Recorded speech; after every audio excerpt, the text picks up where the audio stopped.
यस्यात्यद्य शकुन्तलीति हृदयं संस्पृष्टमुत्कण्ठया कण्ठस्तम्भितवासवृत्तिकलुषश्चिन्ता जडं दर्शनम् वैक्लव्यं मम तावदीदृशमिदं स्नेहादरण्यौकस पीड्यन्ते गृह्ण कथं नूतनया विश्लेषदुःखैर्नवैर्। यो श्लोकको अर्थ बुझ्नको लागि एउटा पृष्ठभूमिको बारेमा जान्नै पर्ने हुन्छ।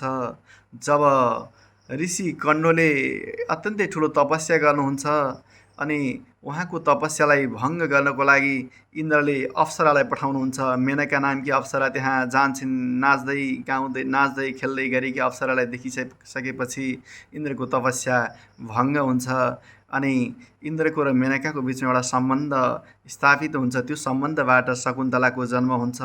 शकुन्तला जन्मिसकेपछि मेनकाले उनलाई त्यही जङ्गलमा छोडेर हिँड्छिन् अनि संयोगवश ऋषि कण्वले शकुन्तलालाई भेटाउँछन्, आश्रममा लैजान्छन्, हुर्क्याउँछन्, बढाउँछन्।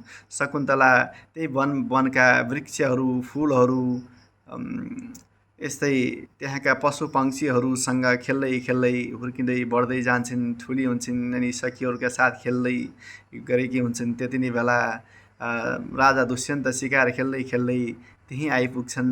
शकुन्तला अत्यन्तै सुन्दरी शकुन्तलालाई देखेपछि उनको प्रेम हुन्छ अनि गन्धर्वहरूले उनीहरूको विवाह हुन्छ। अब महर्षि कण्वले ती शकुन्तलालाई विदाई गर्नुपर्ने, अब पठाउनु पर्ने अवस्था आउँछ। त्यति नै बेला उनको मनमा उब्जिएका भावनाहरू यस श्लोकमा कैद गरिएको छ।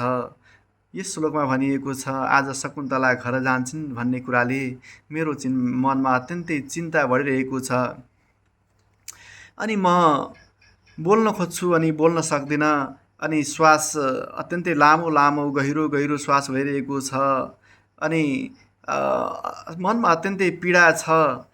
हामी जस्तो जङ्गलीहरूको लागि पनि एउटा छोरीलाई विदाई गर्दै गर्दा, धर्मपुत्रीलाई विदाई गर्दै गर्दा यस्तो खालको गति भएको छ। यति आत्तिएको छु म, तडपिएको छु भने ती गृहस्थहरू जसले आफ्नै छोरी, आफैले जन्माएकी छोरीलाई हुर्काएर बढाएर आफ्नै मुटुको टुक्रा जस्तै प्यारका साथ अगाडि बढाउँदै गरेकी छोरीलाई चटक्क विदाई गर्नु पर्दा कस्तो पीडा होला, कति आत्तिनन्, कति भक्कानिनन् भन्ने यो श्लोकको अर्थ हो। हस्त, धन्यवाद।